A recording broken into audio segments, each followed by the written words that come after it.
Well, hello again, everybody. This is John Norris at Trading Perspectives. As always, we have our good friend Sam Clement. Sam, say hello. John, how are you doing? Sam, I'm doing really well.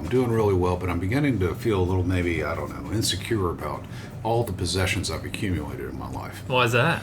Well, John recently moved out of the house, and he was happy to take the sofa and the old patio furniture. And, Things with utility? yeah, some things with utility and all that stuff. But my wife told me the other night, Beth, that, kids have already said they don't really want a lot of what we have. I mean, if and when, not if, but when the time comes that we go on and meet our maker and all that bad stuff or good stuff as the case may be. John has said, I don't really want anything that you all have but for the painting of the apples. And Annie's largely of the same opinion. And I turned to Beth and I said, what the heck's this all about? We've got nice stuff. We have a nice house. And she goes, just, I don't know, younger generations. And in truth, when I go over to my parents' house, and I'm blessed that both my parents still alive, you know how much of their stuff I want? Not much? Not much. Not much of anything. And I wonder what it is, about maybe it's a generational thing, taste change or what have you. But I wonder whether or not it's maybe on steroids now, that changing consumer preferences and the like, that maybe your generation just doesn't put the same value on things that were once considered sort of maybe, if not maybe sacrosanct, but certainly very valuable. I do think, by and large, that's the case, that it is more so now that people, kids, whatever, this newer generations care less about previous generations' stuff. I probably think a lot of that is due to the massive increase in the changes of preferences. Yeah. So kids now want things that are so different than previous generations. I mean, we're even, not to get into the weeds of crypto and NFTs, but collectibles are becoming something that is online even. Yeah. So the technology has changed so much that I think younger consumers, their preferences are changing at a much greater rate. And then you throw on top of that, minimalism, which is not, I wouldn't say too widespread, but there's at least a large chunk of people that just don't want a lot of stuff. Yeah. So I think that's a big part of it. Tiny houses and all that. But I guess what you're really trying to say is technology and just design have changed so much so quickly that tastes are changing alongside with them. Whereas previously, a good solid piece of wooden furniture you kept for generations, Centuries. craftsmanship and all that stuff. But there wasn't as much furniture. The brand new furniture just cost a lot of money, and so these pieces we pass around from generation to generation. Now all of a sudden I take a look at some of the antiques that my parents have, and they've got a couple of things that maybe in previous generations people go, my gosh, that rope bed that you have is awesome. Early 19th century type things. And Brooke, my sister and I are just like, I don't think so. Mm-hmm. And who knows, maybe when the time comes and it's time to settle estates and all that stuff, someone will appear out of the ether and say, your parents really have some nice stuff. I'm going, but I've got no space for it. Yeah. And I'm thinking that probably the same thing will happen when Annie and John get to, decide what they want from the possessions that Beth and I have accumulated along the years. But a couple of things I really kind of wanted to point out. I already mentioned furniture. But I also, when we talk about that for just a second, I also want to talk about things about like China, which parents have always hoarded for generations, silver for generations, and then just talk about collectibles just in general. Things that people just hoarded thinking that they were going to be worth something of value, and then all of a sudden you find out they really aren't, and then I want to talk about why that is. And I'm going to start with low-hanging fruit with baseball cards. See, I grew up collecting baseball cards. I mean, I literally have a dozen shoe boxes full of baseball cards, and those binders where you could put them in the little sleeves. I was very into collecting baseball cards, and right there you've already given the reason why they're not as valuable as people thought that they might be. Yes, I probably have a few. I have a few that are valuable out of some sort of made up scarcity. But that is one I don't have young sons that are at a time where they'd be collecting cards, but it feels like that's probably something that is going away as well. Well, I would also say that I think that craze has peaked because at one point there really were scarcity for a lot of cards because baseball cards when I was growing up, and I'm just a little bit older than you are, Sam, you got them as much for the stick of gum that came with as you did the cards themselves, and really you didn't bother keeping a whole bunch of the guys that weren't any good that you hadn't heard of. So, and even then, parents were prone to throw out cards and moms Put them in your bike and make all the that noise. stuff. Well, I didn't do that, but a lot of people did, and all that stuff. So cards were a little bit rarer. Now, then also when people started seeing the prices that you could get for certain types of cards, people started saving whole box sets. Just saving them, all that stuff. Now all of a sudden there's just a glut of these things. So much so, I think you really almost have to try to find a good card shop here in the Birmingham metropolitan area. You got about 1.2, 1.3 million people walking around, depending on which estimate you want to use. And I remember a few years ago, I took John out there because we've been saving cards and getting them all involved in it. He had like, some cards that I thought were really pretty good, like some Reggie Jackson cards, from the 1970s. And the guy wouldn't even put a bid on them. He had an autograph picture from Joe Namath. Guy wouldn't even put a bid on it. I was going to add on that the autograph Yeah. portion of sports memorabilia too. I mean, there's some. If you had the Babe Ruth jersey from the call, that's probably still worth something. Yeah, but, I bet, and John had an Alabama football, and he went to Auburn, so he probably would hate hearing this. But he went to an Alabama sort of players were there, and all these people signed the ball and what have you. Guy wouldn't even put a bid on it. Not even a bid on it. And I said, "What is this?" He goes, "There's just so much of this stuff out there already, and a lot of the kids haven't even heard of some of these players." I go, Reggie Jackson. They said, "Yeah, Reggie Jackson." Mr. So, October. I mean, walked out of there and just didn't get anything. I would say, really, there's not a lot of scarcity in sports memorabilia. No. I mean, again, but by and large, generic autographs, generic cards. Yeah. It takes something. It takes something truly unique. Again, if you had Jordan's flu game jersey, that's probably worth something. There's only one of those. Well, and I would tell you that, I went to Cal Ripken's 21-31 game, and at the time I got the ticket and the sleeve that came in, all the memorabilia that they gave you at the stadium. I thought, boy, this is going to be worth something one day. You know how much it's worth? Probably not a lot. Not a lot. Because there was, 30? No, there's about 40,000 people there that people. night, and my ticket is stamped. They did have a press and all that, and it's in mint condition, but it wasn't one of the box seat tickets. It was, kind of nosebleed type seats, so it's printed a little bit different. And if I went on eBay, I might be able to get $35-40 for it, but that's about it. And not to go off on a baseball tangent either, but that's when you knew going into the game what was going to happen. Yeah. So everyone, a larger chunk of people were keeping and protecting that ticket than Nolan Ryan's 7th no-hitter or something like that, where you're talking your book right now. I am talking my book, but but you get what I'm saying. Everyone went in with that, knowing that was whatever. You're Nolan I'm saying high mighty sucks compared to Cal Ripken. So all right, so establish baseball's just really. I mean, baseball memorabilia, sports memorabilia, you really do have to have something really terribly unique. That standard 1977 Reggie Jackson baseball card, if you can find someone to give you $3 for it at an actual card shop, you can go on. Listen, you can go online and see people. Hey, I'm going to eBay and I'm going to sell it. You got prices all over the board for that type of stuff. Yeah. But where the rubber meets the road, you have to find someone that's actually willing to pay you for it, and there's just not a lot of demand. I agree. You're saving all those baseball cards. I hope you enjoy looking at them, what have you. Unless you got Honus Wagner or some of the first 5 in the Hall of Fame or something truly unique afterwards, probably not worth as much as you think it's going to be. Next up, coins. Shiny coins. See, you and I have talked about coins, and again, we can almost exclude any super rare or something of that sort when we're talking about value. But, I don't see... I mean, I kind of view it as bullion. Well, that's when you start talking about silver coins or gold coins, I'm not talking, under, Caesar, gold coins from Rome, but... Caesar. of just a standard gold, U.S. coin, that's bullion.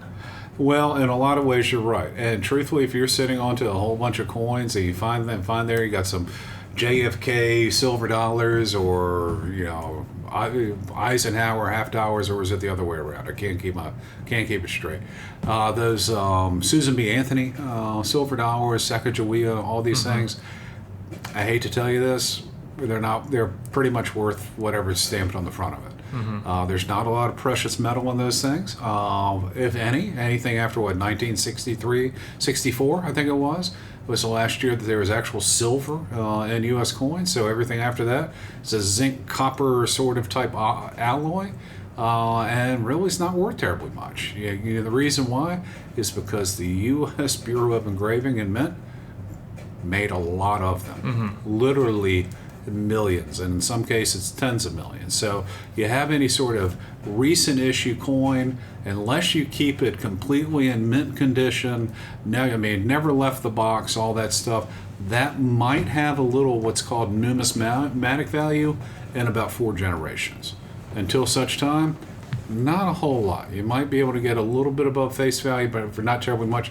Now, Sam, it's when you get back to the coins that actually have bullion in them, true silver, even rare gold, that's when you all of a sudden you start getting, hey, okay, I'm going to get the spot price of silver for this, or at least that's where I start the bidding on this type thing. But even then, people would say, I've got some Morgan dollars, some Morgan silver dollars. You can go back to the 1890s, 1900, and whatnot, and think this is a really old coin. Problem is they printed a lot of them back then. There was still a lot of those things being struck that unless you have these things that have been graded and generally with an MF sort of rating, or something like a most fine, or just really almost mint condition, you're going to get maybe a little bit of numismatic value, but mostly what you're going to get is bullion value, because most of these people were using them. They're well worn. You can't make all the faces on the lady on the front and what have you. So even your old coins passed down to generation and generation don't have the same type of value that you might wish for them to have. Same with other precious metal objects, whether it's spoons and just general silver. I view that, again, ignoring historical, if this was on the Mayflower or something, maybe that's worth more, but a generic silver plate, how much does it weigh? Well, that's what I was going to talk about silver in just a second. We'll get a couple more things, and we'll just cover these really quickly. Not to knock these people at all, not to knock this company. They make some very nice schmaltzy stuff. Anything by the Franklin Mint. Are we okay with that one? Sure. Do you know what the Franklin Mint is? Somewhat. This company, they used to make little figurines and whatnot and say that they were collector's items. Okay, fair enough. Anything that if it's a collector's item, you're probably not buying it on the television. Yeah, fair enough. All right. So anything that you bought on the television as collector's items probably hadn't held up in value terribly much. Another one is cartoon cells. You go to Disney World at one point, and they were selling cartoon cells of the original movies and all that stuff. People were buying them up by the bushel, and for top dollar. And then all of a sudden, you know what they had? Nothing. Tiny little frame in a movie that had millions of frames. And so that type of stuff doesn't hold up terribly well either. I'm busting people's bubbles here today. All these Sounds things like there's not much. There's not a whole lot. And now I want to talk about, and I'll get back to some other things as I remember them as we're talking. I had planned on talking, but I forgot about them. I'm talking about China patterns. So, nice plates. Formal dinnerware, full table setting, 8 to 12, whatever your definition is. How popular is that stuff in your generation?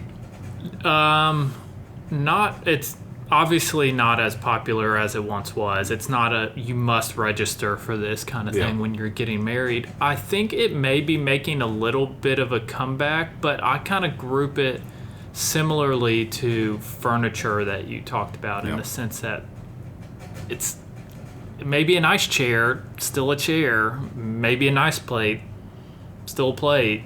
People, the value of this nice handmade, hand-painted, what have you, that part of it has not really lasted, I would say. But I do think, and maybe this is anecdotal in my generation, the area I live in, and the people I'm around, I do think people are starting to appreciate that more, and you're starting to see it come out.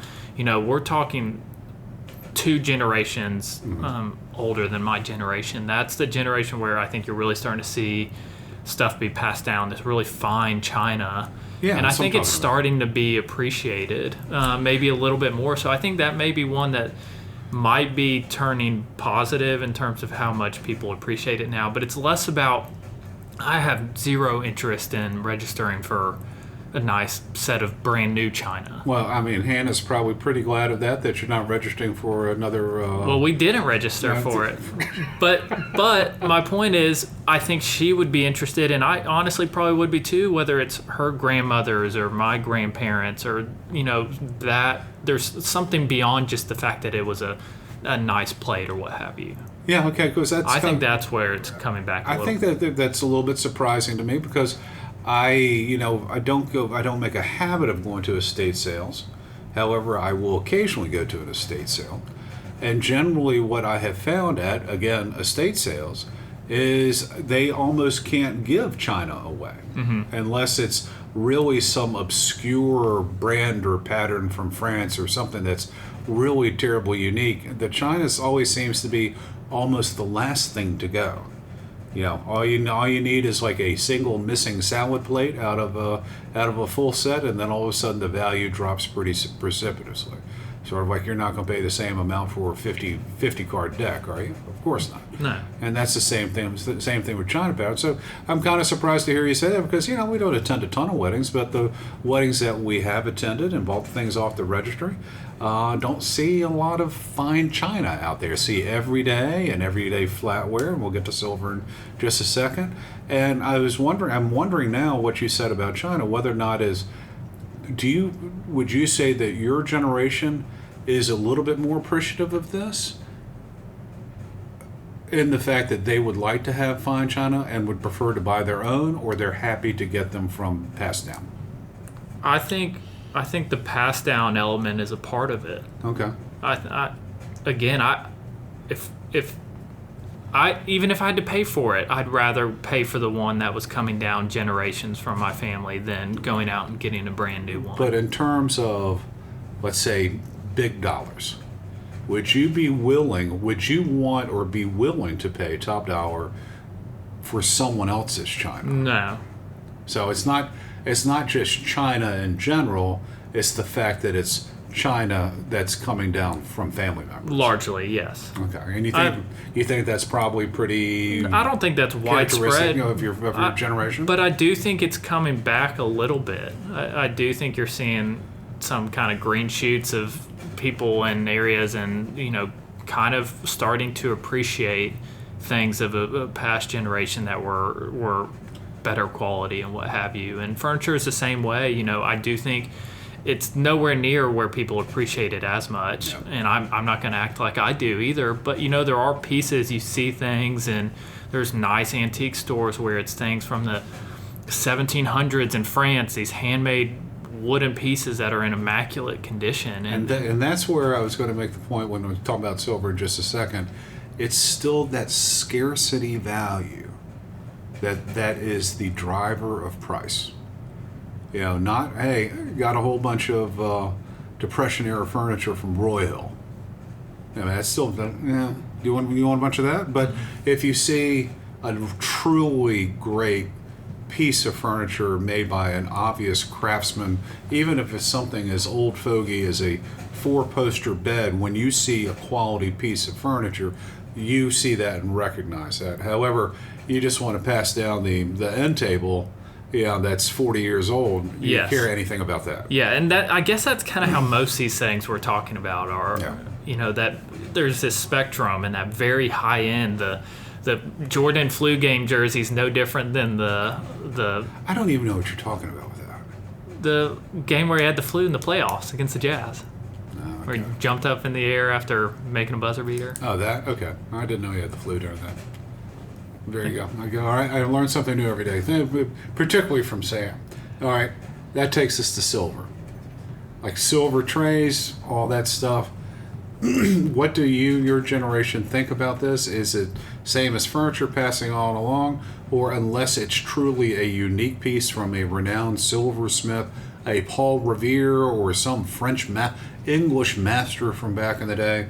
What do you think about a 40-year-old silver serving tray? Doesn't move the needle. But as I'm saying this, I kind of wonder how much of this is a generational bias and that's important. Someone's got to buy this not stuff. just the generational bias, but the age group that we're in. That's also known as a generation? No, but I'm saying as we age out, I think my generation may become more interested again. As people in their 20s get into their late 30s and their 40s, and they're in nicer houses, bigger houses, quality, I could see that being a part of it. Less about the generation itself. I don't think it'll ever probably go back to the same importance. But I do think just age in itself plays a pretty significant role. I mean, young people as a whole don't want their parents' old stuff. Even they'd rather have a cheaper couch that looks new and looks nicer than something that may be 10 times more expensive. Well, I'm proof positive of that, and I'm not your age. I'm 56. I'll tell you this though, even what you just said about there being an age, there's really not. I mean, there's really not, because we just recently have been on this furniture spree, which is crazy. Bought some outdoor furniture, bought a new couch, bought the new chairs inside. We didn't buy a whole bunch of wooden furniture. Mm-hmm. We didn't buy a bunch of stuff that looked like my parents might have owned it, or that we might have owned 20 years ago. We're happy to take, and we don't have the money, nor would I be willing to spend the money to get classical French furniture or something like this. Is outdoor patio set. I'm not going to get that type of stuff for it. So, but my tastes have changed more along the lines of a little bit more modern, a little bit more contemporary than all that stuff. And if you were to tell me right now, and maybe I'm different, hey, you've got $1,000 to spend, why don't you buy this silver serving tray or this tea service? I'm probably saying not terribly much. Yeah.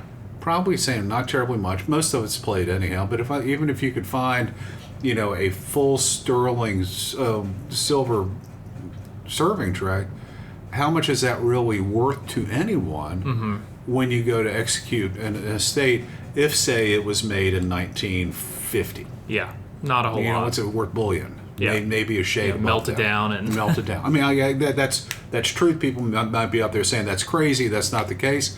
I hate to say it, it really is kind of the case. Whenever you have something that is mass produced or produced in a greater quantity, then all of a sudden there's not going to be that much of a price for it. Yeah. You're just not going to be able to command a premium. It's that stuff which there isn't a lot left of, and it was really top notch back in the day. People were willing to pay a premium for it back in the day. That stuff that's still around hundreds of years later, people will still be willing to pay for it. All those baseball cards that have been gathering dust in your closet, guess what?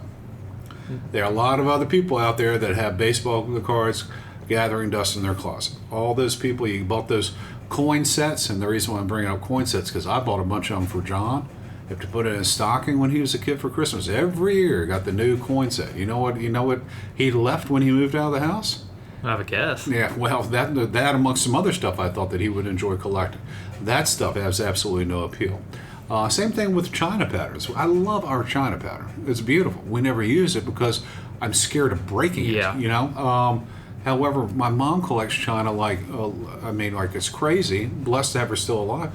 I don't know what I'm going to do with all these plates. All this type of stuff.